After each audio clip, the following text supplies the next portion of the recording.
नमस्कार। तो अगर आज गाय के पालन में जिन लोगों की रुचि नहीं है, जिन लोगों को लगता है कि गाय का जो पालन है ये पूरा गौवंश का पूरा जो सिस्टम रहता है इसमें प्रॉफिट नहीं आता है, तो मैं आपको कुछ टिप्स बताना चाहता हूं कि इसमें प्रॉफिट कैसे जोड़े जा सकते हैं, इसमें मुनाफा कैसे जोड़ सकता है। तो अगर गौपालन का सबसे बड़ा खर्चा आता है, वो एक बार आपने गाय ले ली तो पहला बड़ा खर्चा है उसका फीड और फॉडर। तो फीड में अगर अच्छी क्वालिटी का पशु आहार आपके पास है तो वो, जैसे आनंदा पशु आहार की मैं बात करता हूँ, तो किसान की 99% टेंशन कैटल फीड लेने के बाद कैटल फीड की तरफ से ख़त्म हो जाती है।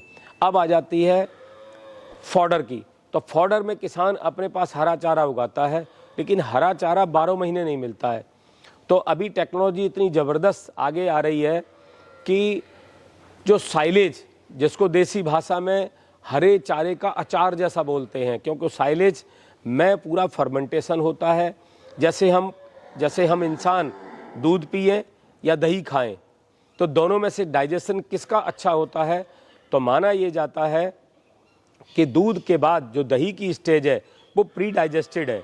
दही में बैक्टीरिया होता है, बैक्टीरिया आपके पेट को हेल्दी रखता है, डाइजेशन में हेल्प करता है, और दूसरा क्या करता है, वो दूध से पहले ही डाइजेस्ट हो चुका होता है।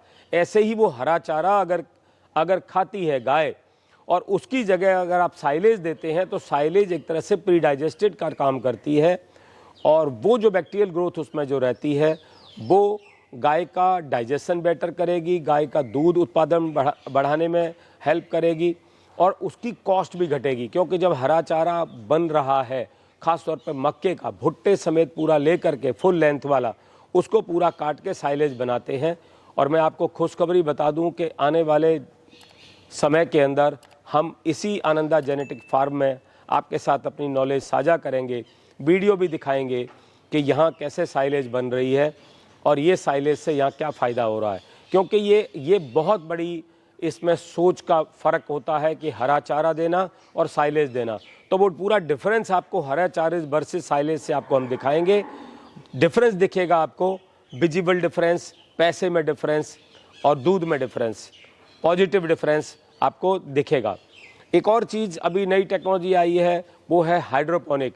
जैसे जहाँ जगह कम है तो पूरा एक, जिसको बोलते हैं, सिस्टम डल जाता है, एक शेड बन करके उसमें आपने जो भी सीड डाला, कि आपने बाजरा डाला, आपने चरी का कुछ डाला, आपने डाल दिया, मक्का डाल दिया और उसका पूरा उगा दिया आपने, और उसको लेकर के बिना मिट्टी के भी वो पूरा हाइड्रोपोनिक में बना रहे हैं।